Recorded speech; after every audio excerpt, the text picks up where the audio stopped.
வேண்டுமா? அறிவாலயத்தில் ஸ்டாலின் சொன்ன விஷயம் அதுக்குன்னு இப்படியா?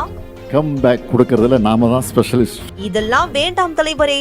இன்று அறிவாலயத்தில் நடந்த செயற்குழு கூட்டத்தில் பல முக்கிய முடிவுகளை எடுத்துள்ளார் முன்னாள் முதல்வர் ஸ்டாலின். உங்க பசங்க கிட்ட உங்க உறவினர்கள் கிட்ட முதல்ல பிரச்சாரம் பண்ணுங்க.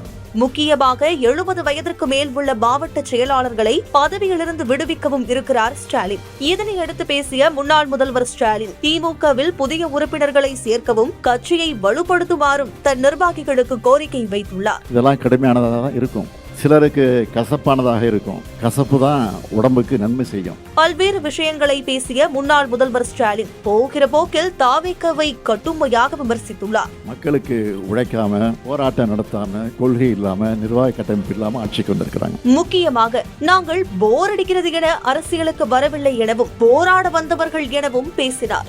நாம போர் அடிக்குதுன்னு சொல்லி அரசியலுக்கு வந்தவங்க இல்ல, போராட வந்தவங்க.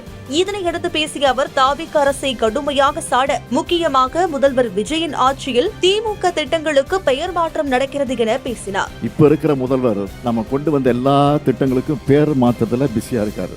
முன்னாள் முதல்வரின் இந்த கருத்து தாவேக்கா மத்தியில் புயலை கிளப்ப தோற்றும் ஏன் இப்படி பேசுகிறார் என சாமானியர்களும் விமர்சனங்களை முன்வைக்கின்றனர். குறிப்பாக இதற்கு முன்பு நடந்த கூட்டத்தில் இந்த ஆட்சி வெகு காலம் நீடிக்காது என்ற கருத்தை அடிக்கடி பேசி வந்தார். நிச்சயமாக இது 5 ஆண்டு காலம் நடைபெறக்கூடிய ஆட்சி அல்ல, உறுதியா சொல்றேன்.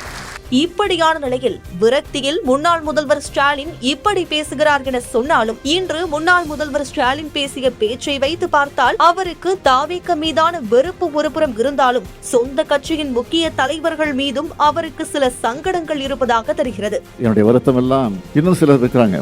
எதிர்கட்சிக்காரங்களை பார்த்தா மலர்ந்த முகத்தை காட்டுறாங்க, கட்சிக்காரங்களை பார்த்தா மலர்றது இல்லை.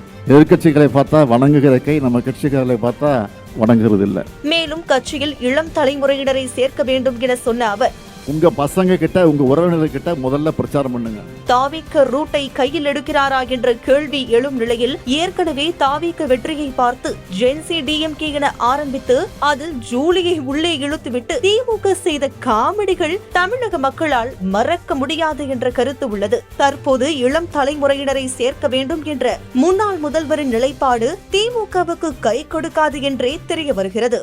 ஊருக்கே வெளிச்சம் கொடுக்கிற விளக்குக்கு தனக்கு கீழே இருக்கக்கூடிய இருட்டு தெரியாது. அப்படித்தான் நாம நம்ம கிட்ட இருந்த தவறுகளை கண்டறிய தவறிட்டோம். நம்ம தவறுகளை முதல்ல நாம ஒத்துக்கணும், வெளிப்படையா ஒத்துக்கணும். ஏன்னா இது ஒரு தனி மனிதனுடைய தவறா இருந்தாலும் அதுல பாதிக்கப்படுறது 75 ஆண்டு கால திராவிட முன்னேற்ற கழகம். தோல்விக்கு பிறகு ஒவ்வொருத்தரும் ஒரு காரணம் சொல்றாங்க. ஒவ்வொரு தொகுதியா பார்த்து குறைகளை கண்டுபிடிச்சு ஆளை மாத்துறதை விட முழுமையான ஒரு சுய பரிசோதனை வேணும்னு நான் முடிவெடுத்தேன். அந்த வகையில் திராவிட முன்னேற்ற கழகத்தினுடைய நிர்வாக அமைப்பில் பல மாறுதல்களை செய்ய இருக்கிறேன். இதெல்லாம் கடுமையானதாக தான் இருக்கும், சிலருக்கு கசப்பானதாக இருக்கும். கசப்பு தான் உடம்புக்கு நன்மை செய்யும். தினசரி முக்கிய செய்திகள் மற்றும் அப்டேட்களுக்கு TN Wire News சேனலை ஃபாலோ செய்யுங்கள்.